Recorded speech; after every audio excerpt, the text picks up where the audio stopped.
নমস্কার। আজকের ভৌতিক ছায়া চ্যানেলের পক্ষ থেকে রয়েছে খুবই মজাদার একটি গল্প। গল্পটির নাম গায়ে হলুদ। গল্পটি বিভূতিভূষণ বন্দ্যোপাধ্যায়ের লেখা। এই চ্যানেলের গল্পগুলি ভালো লাগলে চ্যানেলটিকে সাবস্ক্রাইব করে দেবেন এবং ভিডিওগুলো ভালো লাগলে একটা লাইক, কমেন্ট এবং শেয়ার করে দেবেন। শ্রাবণ মাসের দিন, বর্ষার বিরাম নেই।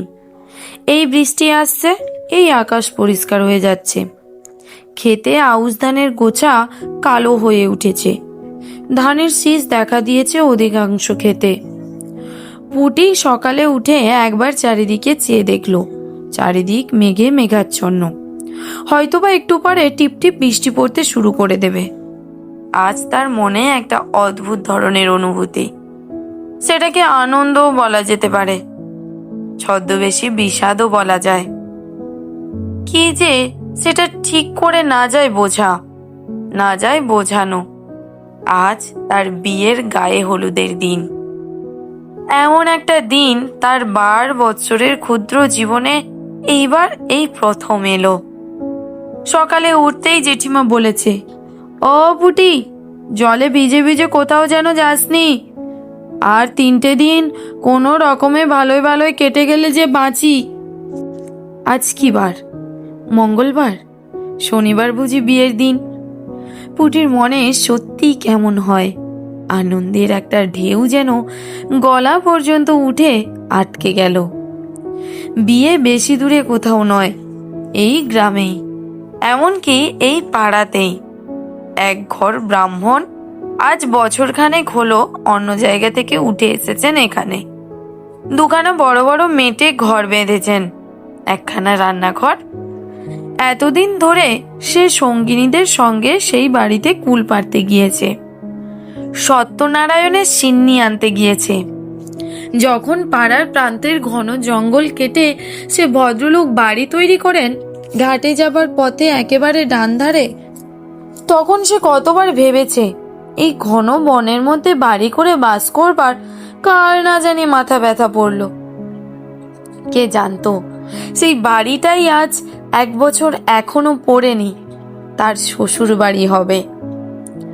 কত দূর আশ্চর্যের কথা, কত দূর বিস্ময়ের কথা, ভাবলে অবাক হয়ে যেতে হয়। অথচ তারই ক্ষুদ্র জীবনে এমন একটা মহাশ্চর্য ব্যাপার সম্ভব হলো। যখনই সে কথাটা ভাবে, তখনই সে শুদ্ধ, তার মন শুদ্ধ যেন কত দূরে কোথায় চলে যায়। ওই ভদ্রলোকের একটি মাত্র ছেলে, নাম সুবোধ। তারই সঙ্গে তার বিয়ের সম্বন্ধ হয়েছে। সুবোধকে এই সম্বন্ধর আগে তাদের বাড়িতে কয়েকবার যাতায়াত করতে দেখেছে। বেশ ফর্সা, লম্বা মতো মুখ। এবার ম্যাট্রিক দিয়েছে, এখনো পরীক্ষার ফল বার হয়নি। আগে আগে সত্যি কথা বলতে গেলে সুবোধের মুখ পুটি তত পছন্দ করতো না। তার দাদার সঙ্গে যতবার এসেছে তাদের বাড়িতে, পুটি ভাবতো, দেখো না ঘোড়ার মতো মুখখানা। কিন্তু আজকাল আর সুবোধের মুখ ঘোড়ার মতো লাগে না, মনে হয় বেশ চমৎকার মুখ। গ্রামের ছেলেদের মধ্যে অমন চোখ, অমন রং, অমন মুখের গড়ন কার বা আছে? রায়দের পাঁচি সেদিন বলেছিল তাকে, হ্যাঁ রে, তুই যে বড় ঘোড়া মুখো বলতিস, তোর অদেষ্টে শেষকালে কিনা সেই ঘোড়া মুখই জুটল। পুটি মারতে ছুটে গিয়েছিল তার পিছু পিছু। পুটির বাবা গোলার দৌড়ে দাঁড়িয়ে ধান পাড়বার ব্যবস্থা করছে। তার বাবা বেশ চাষিবাসী গেরস্ত। পুটিদের বাড়িতে 4টা বড় বড় ধানের আউড়ি আছে, গোলা আছে একটা। আউড়ি জিনিসটা গোলার চেয়ে অনেক ছোট, 3-4 বিষ ধান ধরে। আর একটা গোলায় ধরে 1 পৌটি, অর্থাৎ 16 বিষ ধান। তাদেরও ধান আছে গোলা ভর্তি, সব কটা আউড়ি ভর্তি। কলকাতায় চাকুরি করেন এ পাড়ার হরি কাকা। তিনি মাঝে মাঝে গায়ে এসে পুটির বাবাকে বলেন, আর কি রায়মশাই, এ বাজারে তো আপনিই রাজা। গোলা ভর্তি ধান রেখেছেন ঘরে, আপনার মহড়া নেয় কে? কলকাতায় কিউতে দাঁড়িয়ে এক সের চাল নিতে হচ্ছে, আর আপনি? পুটি জিজ্ঞেস করেছিল। কিসে দাঁড়িয়ে চাল নিতে হয় বাবা বলছিল যেন হরি কাকা। কে জানে কিসে দাঁড়িয়ে, তুই নিজের কাজ কর, আমি নিজেরটা করি, মিটে গেল। তুমি জানো না বুঝিও কথাটার মানে? না বাবা, না জেনেও তো পায়ের ওপর পা দিয়ে এ বাজারে চালিয়ে দিলাম মা। কলকাতার মুখ না দেখেও তো বেশ চলে যাচ্ছে। কলকাতায় নাকি মানুষের এক সের চালের জন্যে 4 ঘন্টা কোথায় নাকি দাঁড়িয়ে থাকতে হয়, কিন্তু যে বাড়িতে তার বিয়ে হচ্ছে তাদের অবস্থা এত ভালো নয়। সুবোধ যদি পাস করে তবে হরিকাকা ভরসা দিয়েছেন কলকাতায় নিয়ে গিয়ে তাকে ওর অফিসে চাকুরি করে দেবেন। তাহলে তাকেও কি কলকাতায় গিয়ে বাসায় থাকতে হবে, আর সেই কিসে দাঁড়িয়ে রোজ এক সের চাল নিয়ে এসে রাঁধতে হবে? সে যে বড় কষ্ট। তবে মানে সুবোধ যদি সঙ্গে থাকে সে বোধহয় সব রকম কষ্টই করতে প্রস্তুত আছে। তাদের ধানের গোলা থেকে ধান পাড়া হচ্ছে, খাবড়া পোতা থেকে সীতানাথ কলু আড়তদার এসেছে ধান কিনে নিয়ে যাবে। বিয়ের খরচপত্র ধান বেচে করতে হবে কিনা? ওর জেঠিমা বললেন, ও পুটি, আজ কোথাও বেরিও না, নাপিত ও বাড়ি থেকে হলুদ নিয়ে আসবে, সেই হলুদ গায়ে দিয়ে তোমায় নাইতে হবে। এমন সময় সাধন জেলে এসে ভিজতে ভিজতে উঠোনে দাঁড়ালো, হাত জোর করে মাথা নিচু করে প্রণাম করে বলল, প্রাত পেন নাম। তার বাবা বলল, ও সাধন বাবা, তোমায় ডেকেছি যে একবার, আমার যে কিছু মাছের দরকার এই শনিবারে।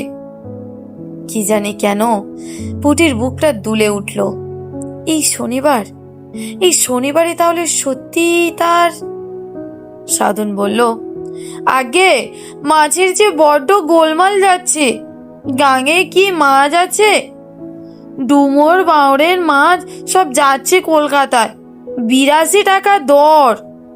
এমন দর বাপের জন্মে কোনো কালে শুনিনি রায়মশাই।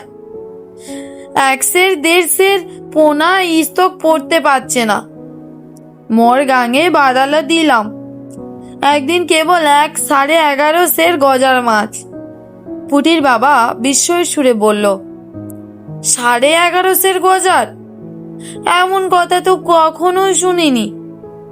অরিবত গজার রায়মশাই, মাছের এমন দর, গজার মাছই বিক্রি হইল 10 আনা সের।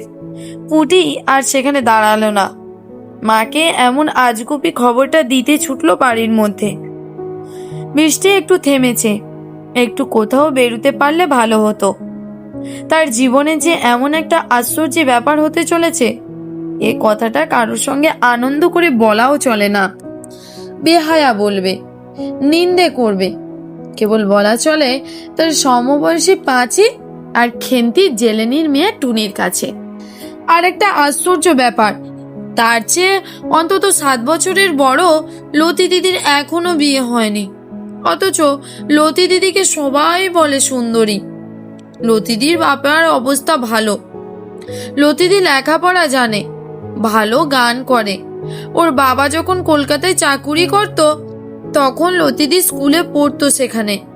কত বই পড়ে বসে বসে দুপুর বেলা। পুটি ওদের বাড়ি যায় তখনই দেখে লতিদি বই মুখে বসে। পুটি ভালো লেখাপড়া জানে না, বইয়ের নাম পড়তে পারে না। লতিদি একটু ঠেকারে, সে লেখাপড়া জানে না বলে বুঝি আর মানুষ না। তাকে বলে, তুই বইটুই নাড়িস না রে পুটি, কি বুঝিস তুই এর অসাদ? পুটি হয়তো বলে, এ কি বই বলো না লতিদি, যা যা, আর বইয়ের খবরের দরকার নেই। শরৎ চাতুর্যের নাম শুনেছিস? কোথা থেকে শুনবি, তোরা শুধু জানিস দেখিতে পাড় দিয়ে কি করে চিড়ে কুটতে হয়, তাই করগে যা। এদিকে কেন আবার? আচ্ছা, আজ আর লতিদিকে বলতে ইচ্ছে হচ্ছে, কই লতিদি, তুমি এত বই পড়ে টড়ে বসে আছো, এত সব নাম জানো, কই তোমার তো আজও বিয়ে হলো না? আমার জীবনে এত বড় একটা আশ্চর্য কাণ্ড তো টুক করে ঘটে গেল। ধানের নিন্দে করো? বাবার গোলায় ধান ছিল বলে তো আজ। কই তোমাদের তো। তারপর ম্যাট্রিক পাস বর, এই গায়ে পাশ করা ছেলে একমাত্র আছে মুখুজ্জেদের জীবনদা। সে নাকি দুটো পাস, কোথায় চাকুরি করছে যেন, ওই দিকে কোথায়। যার সঙ্গে বিয়ের কথা হচ্ছে সেও মুখ্যু নয়। পাসের খবর বেরুবার দেরি নেই। বাবা বলেন সুবোধ নিশ্চয়ই পাস করবে। হে ভগবান, তাই করো, পাস যেন সে করে। সত্যনারায়ণের সিন্নি দেবে সে শ্বশুর বাড়ি গিয়ে। নাপিত এসে বলল, মা ঠাকুরন, ও বাড়ি থেকে দেখে এলাম, গায়ে হলুদের লগ্ন বেলা 10টার পর। আপনাদের যা দিতে হবে তার আগে দিয়ে দেবেন। গায়ে হলুদের তত্ত্ব আসবে ও বাড়ি থেকে। কি রকম জিনিসপত্র না জানিয়ে আসে। পুটির মনটা চঞ্চল হয়ে উঠল। একখানা লাল কাপড় নিশ্চয়ই তারা দেবে। পুটির মোটে 3খানা শাড়ি আর একখানা ডুরে শাড়ি আছে মায়ের বাক্সে তোলা। এবার তার অনেক কাপড় হবে, গহনাও হবে। 5 ভরি সোনা দেবার কথাবার্তা হয়েছে। এতদিন পরে দুটি দুল ছাড়া অন্য কোনো গহনা তার অঙ্গে ওঠেনি। অথচ ওই কুমারী মেয়ে লতিদিরই হাতে ছগাছা করে চুড়ি, গলায় লকেট ঝোলানো হার, কানে পাশা, হাতে আংটিও আছে। ও থাকতো শহরে, সেখানে মেয়েদের চালচলন আলাদা। এসব পাড়া গায়ে কুমারী মেয়েরা কাঁচের চুড়ি ছাড়া আবার কি গহনা পরে? অত পয়সাও নেই তার বাপের। গোলায় দুটো ধান আছে মাত্র, নগদ পয়সা কোথায়? যা কিছু করতে হয় সেই ধান বেচে। ভীষণ বৃষ্টি এসেছে, সঙ্গে সঙ্গে সামান্য ঝড়। রান্নাঘরের ছাঁচতলায় দাঁড়িয়ে বকনা বাছুরটা ভিজছে। কচু পাতায় জল জমে আবার গড়িয়ে গড়িয়ে পড়ছে। তাদের কৃষাণ বিরুমুচি বলছে, ও দিদি ঠাকুরন, তা একটু তামাক দাও মোরে, বিয়ে বাড়ি যে মনেই হচ্ছে না। দুধো সিলিম তামাক পড়বে তবে তো বুঝবো যে নগনসা লেগেছে। পুটি বিরুকে ধমক দিয়ে বলল, যা, তোর আর বক্তৃতা দিতে হবে না। তামাক আমি কোথায় পাবো? কাকিমার কাছে গিয়ে চাইগে যা। একটু বেলা হয়েছে, বাড়িতে অনেক লোক এসেছে বিয়ের জন্য। বিয়ে বাড়ির মতো দেখাচ্ছে বটে। কুমোরপুরের কাকিমা, 5 ঘোড়ার মাসিমা তাদের ছেলে মেয়েদের নিয়ে এসেছেন। আজ বেলা 11টার সময় আরো একদল আসবে। স্টেশনে গাড়ি গিয়েছে। মেয়েরা সবাই দল বেঁধে নদীতে নাইতে গেল।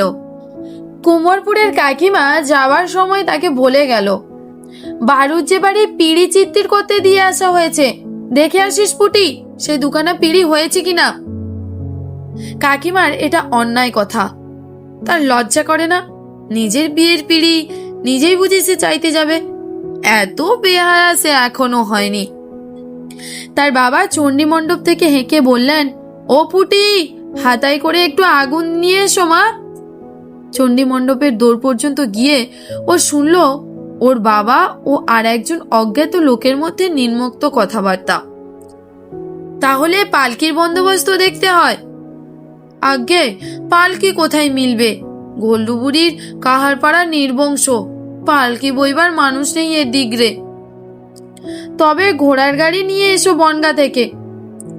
এ কাদা জলে 10 টাকা দিলেও আসবে না, আসবার রাস্তা কই? ওরা বিদেশি লোক, বর আসবার ব্যবস্থা আমাদেরই করে দিতে হবে, বুঝলে না? আমরাই পারছি নে, ওরা কোথায় কি পাবে? হিম হয়ে বসে থাকবে না, যা হয় হিললে লাগিয়ে দাও একটা। আচ্ছা বাবু, বলদের গাড়িতে বর আনলে কেমন হয়? আরে না না, সে বড় দেখতে খারাপ হবে। সে কি না? না না, শুনছি ওরা ইংরেজি বাজনা আনছে। বলদের গাড়ির পেছনে ইংরেজি বাজনা বাজিয়ে বর আসবে, তাতে লোক হাসবে। কেন বাবু, তাতে কি? বলদের গাড়িতে কি আর বর যায় না? একেবারে আপনাদের বাড়ির পেছনে এসে থামবে, সেই তো ভালো। বলদের বাড়িতে? বলদের গাড়িতে বর যাবে না কেন? সে কি আর ভদ্রলোকের বর যায়? তাছাড়া পেছনে ও পথ আইবুড়ো পথ, ওখান দিয়ে বর আসবে না, সামনে তেঁতুলতলার রাস্তা দিয়ে বরকে আনতে হবে। তুমি আজই যাও দেখি ষষ্ঠীতলা, সেখানে কখন কাহার আছে শুনেছি, সেখান থেকেই পালকি আনাতে। সে যে এখান থেকে 3 কোষ 3.5 কোষ রাস্তা বাবু। পুটি সেখানে আর দাঁড়ালো না। সুবোধ আসবে বর সেজে বলদের গাড়িতে, সে বড় মজা হবে এখন, ধূত্র ফুলের মালা গলায় দিয়ে। দৃশ্যটা মনে কল্পনা করে নিয়েই হাসতে হাসতে পুটির দম বন্ধ। ও তিনু রে, শোন শোন একটা মজার কথা। 3-4 বছরের খুড়তুতো ভাই উঠোনের নিচে দিয়েই যাচ্ছে। সে মুখ উঁচু করে ওর দিকে চেয়ে বলল, কি রে ডিডি, জানিস এই আমাদের বাড়ি বর আসবে? বলো। হ্যাঁ রে, ধুদ্র ফুলের মালা পরে বলদের বা গাড়ি চেপে ইংরেজি বাজনা বাজিয়ে। তিনু না বুঝে হাসলো। এই সময় ওদের জ্যাঠাইমা বাড়ির ছেলে মেয়েদের ডাক দিলেন, ওরে সবাই এসে কাঁঠাল খেয়ে যা। ও হিমু, পান্তা ভাত কে কে খাবে ডাক দিয়ে নিয়ে আয়। 1 হাঁড়ি পান্তা রয়েছে, সেগুলো কাঁঠাল দিয়ে ওঠাতে তো হবে, ভাত ফেলতে পারবো না এই জুজের বাজারে। পান্তা ভাত ও কাঁঠাল পুটির অতি প্রিয় খাদ্য, কিন্তু আজ এখন তার খাবার নাম করবার জো নেই। খিদেও পেয়েছিল, ইচ্ছে করলে সে কলসি থেকে কাঁঠাল বিচি ভাজা আর মুড়ি লুকিয়ে পেড়ে নিয়ে খেতে পারত, কিন্তু সে ইচ্ছে তার নেই। তাতে ভগবান রাগ করবেন। আজকের দিনে সে ভগবানকে রাগাবে না। বেলা বাড়লো, ও বাড়িতে শাঁখ ও উলুর শব্দ শোনা গেল। অবশ্যই খুব কাছে নয়, পুটির ভাবি শ্বশুর বাড়ি, তা হলেও শাঁখের শব্দ না আসবার মতো দূরও নয়। ওর খুড়তুতো বোন শ্যামা বলল, ওই শোন দিদি, দাদাবাবুর গায়ে হলুদ হচ্ছে। পুটি ধমক দিয়ে বলল, চুপ, মেরে ফেলে দেবো, দাদাবাবুকে। বারে হয়েছেই তো, আর 2 দিন দেরি। না তা হোক, আগে আগে বলতে নেই। জ্যাঠাইমা তো বলেছে। কি বলেছে? বলছে আমাদের জামাইয়ের গায়ে হলুদ হচ্ছে, সেখান থেকে তত্ত্ব নিয়ে নাপিত এবার এসে পৌঁছে যাবে। তা বলুক গে, আমাদের বলতে নেই। আচ্ছা দিদি, দাদাবাবু সুবোধবাবু পাশ করেছে? খবর এখনো বেরো হয়নি। আমিও পাড়ার রাধিদের বাড়ি গিয়েছিলাম এই একটু আগে। রাধি দাদা পাস করেছে, কাল বিকেলে কলকাতা থেকে ওর কাকা খবর দিয়েছে। তোর দাদাবাবুর মানে ওর দূর ওই কেশব বাবুর ছেলের খবর কে পাঠাবে কলকাতা থেকে? ওদের তো কেউ নেই কলকাতায়। একটু পরে ওদের বাড়িতে শাঁখ বেজে উঠলো, উলু পড়লো। নাপিতে তত্ত্ব নিয়ে আসছে তেঁতুলতলার পথে বাড়ি থেকে দেখা দিয়েছে। পুটির বুক আনন্দে দুলে উঠল। জ্যাঠাইমা বলছিলেন, আশীর্বাদ হয়ে গেলে ও বিয়ে না হতে পারে, কিন্তু গায়ে হলুদ হয়ে গেলে বিয়ে নাকি আর ফেরে না। এবার তাহলে সেই আশ্চর্য ব্যাপারটা তার জীবনে ঘটে গেল। কেউ আর বাধা দিতে পারবে না। পাড়া গায়ে কত রকমের ভাঙচি দেয় লোক। তার বিয়েতেও ভাঙচি দিয়েছিল, বলেছিল মেয়ের রং কালো, মুখ চোখ ভালো না, লেখাপড়া জানে না, আরো কত কি। কিন্তু সুবোধ না, ছি, ওর নাম করতে নেই, নাম হিসেবে মনে ভাবতেও নেই। তারপর বাকি অনেকগুলো কি ব্যাপার স্বপ্নের মতো তার চোখের সামনে দিয়ে ঘটে গেল। শাঁখের ডাক, উলুধ্বনি, মা কাকিমা জ্যাঠাইমা তাকে তেল হলুদ মাখিয়ে দিলেন। গায়ে হলুদের তত্ত্ব এলো, লাল পাড় শাড়ি, তেল হলুদ, একটা বড় মাছ, 1 হাঁড়ি দই। তার সমবয়সী বন্ধু 3 জন খেতে এলো তাদের বাড়ি। তাকে কাছে বসিয়ে কত যত্ন করে মাছ দিয়ে দই দিয়ে মা জ্যাঠাইমা কত আদর করে খাওয়ালেন, কত মিষ্টি কথা বললেন। সোনার পিঁড়িতে সিঁদুর দেওয়া হলো, প্রদীপ দেখানো হলো, যাতে শূন্য ধানের গোলা সামনের ভাদ্র মাসে আউশ ধানেও অন্তত অর্ধেকটা পুড়ে যায়। বাবা বলেন, গোলার ধান খালি হয়ে যেত না, মধ্যে কি একটা গভর্নমেন্টের হাঙ্গামা এলো, কেউ গোলায় ধান জমিয়ে রাখতে পারবে না। তাতেই অনেক ধান কার্য দিতে হলো গ্রামের লোকজনকে। গায়ে হলুদের তত্ত্বে আরো অনেক জিনিস এসেছিল। খাওয়া দাওয়ার পরে গায়ের মেয়েরা কেউ কেউ দেখতে এলো। তখন সে নিজেও দেখলো। আগে লজ্জায় ওদিকেও সে যায়নি। একটা শাড়ি, একটা ব্লাউজ, সায়া, একটা আলতা, সাবান, আয়না আর গন্ধ তেল, এসব জিনিস তার নিজস্ব, কারো ভাগ নেই এতে। সে ইচ্ছে করে যদি কাউকে দেয় তবেই সে পাবে, নইলে নিজের বাক্সে রেখে দিতে পারে, কারো কিছু বলবার নেই। সব কাজ মিটতে বেলা 2টো বেজে গেল। পুটির মন ছটফট করছিল। উপাড়ার লতিদি, হিমি, অন্ন, রাধি এরা কেউ আসেনি। এদের গিয়ে একবার দেখা দেওয়া দরকার, যাতে তারা বুঝতে পারে যে তার গায়ে হলুদের মতো আশ্চর্য ব্যাপারটা আজ সত্যিই ঘটে গিয়েছে। আচ্ছা, যখন ইংরেজি বাজনা বাজিয়ে বর আসবে, তাদের বাড়ির দূরে তেঁতুলতলার ওই পথটা দিয়ে বোধনতলার কাছে পালকি নামিয়ে প্রণাম করে বাজি পুড়বে, লোকজনের হই হই হবে, উফ, সে সময়ের কথা ভাবাও যায় না। দেখে যেন পাড়ার সব মেয়েরা এসে। সে বেড়াতে বেড়াতে গেল মুখুজ্জে বাড়ি। মুখুজ্জে গিন্নি ওকে দেখে বললেন, কি রে পুটি, আয় মা আয়, গায়ে হলুদ হয়ে গেল। আহা, এখন ভালোই ভালোই 2 হাত এক হয়ে গেলে। বসো মা, বসো। একটু পরে লতিকাও সেখানে এসে হাজির হলো। পুটিকে দেখে বলল, ও পুটি, তোর আজ গায়ে হলুদ ছিল না, হয়ে গেল?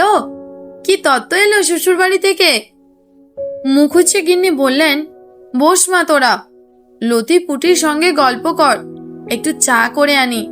যাক, ভালোই হলো। আজকাল মেয়ের বিয়ে দেওয়া যে কি কষ্ট, যে দেয় সেই জানে। পাশের বাড়ির জানলা দিয়ে গাঙ্গুলিদের ছোট বউ ডেকে বলল, ও কে, পুটি নাকি? গায়ে হলুদ হয়ে গেল? তা কই, আমাদের একবার বলতেও তো হয়। এই তো বাড়ির পেছনের বাড়ি। পুটি বলল, গেলেন না কেন বৌদি? আমরা তো বারণ করিনি যেতে। শাঁখ যখন বাজলো তখনও যদি যেতেন। লতিকা ভাবলো পুটি ছেলে মানুষ, এই উত্তরটা দেওয়া ওর উচিত হলো না। এখানে ও কথা বলা ঠিক হয়নি, কিন্তু এর পরবর্তী ব্যাপারের জন্য সেই বা পুটি কেউ প্রস্তুত ছিল না। গাঙ্গুলিদের ছোট বউ মুখ লাল করে উত্তর দিল, কি বললি?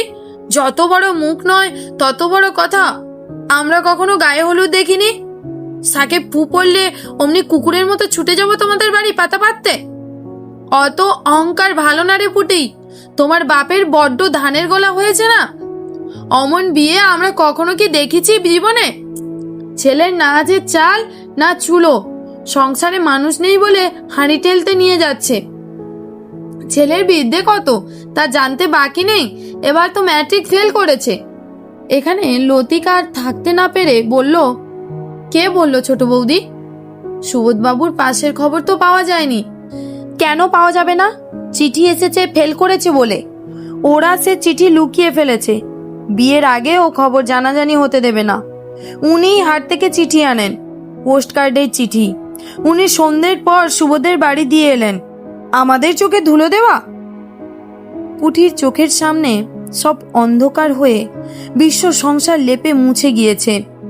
মুখরা দর্পিতা ছোট বউয়ের মুখের কাছে সে কি করে দাঁড়াবে? চেঁচামেচি শুনে মুখুজ্জে গিন্নি হাঁ হাঁ করে ছুটে এলেন। লতিকা ওর হাত ধরে নিয়ে ঘরের মধ্যে গেল। মুখুজ্জে গিন্নি ঘরের মধ্যে এসে চাপা গলায় বললেন, আহা, ছেলে মানুষ, ওর স্বাদ আহ্লাদের দিনটা অমন করে বীজ ছড়াতে আছে। ছি ছি, দেখ তো মা লতি কাণ্ডটা। কাঠের পুতুলের মতো আড়ষ্ট পুটির হাত ধরে ততক্ষণ লতিকা বলছে, চল চল পুটি, তোকে বাড়ি দিয়ে আসি। ছি, বৌদির কি কাণ্ড! ওসব কথা মনে করিস নে, মিথ্যে কথা। চল পুটি। ভাই, লতিকার গলার সুরে ও কথার ভাবে, কিন্তু পুটির মনে হলো লতি দিয়েও এ খবরটা জানে। কি জানি, হয়তো গায়ের সবাই জানে, সেই কেবল জানতো না এতক্ষণ। পথে পা দিয়ে লজ্জায় অপমানে সে ছেলে মানুষের মতো কেঁদে ফেলে বলল, লতিদি, আমি কি বলেছিলাম ছোট বৌদিকে? খারাপ কথা কিছু?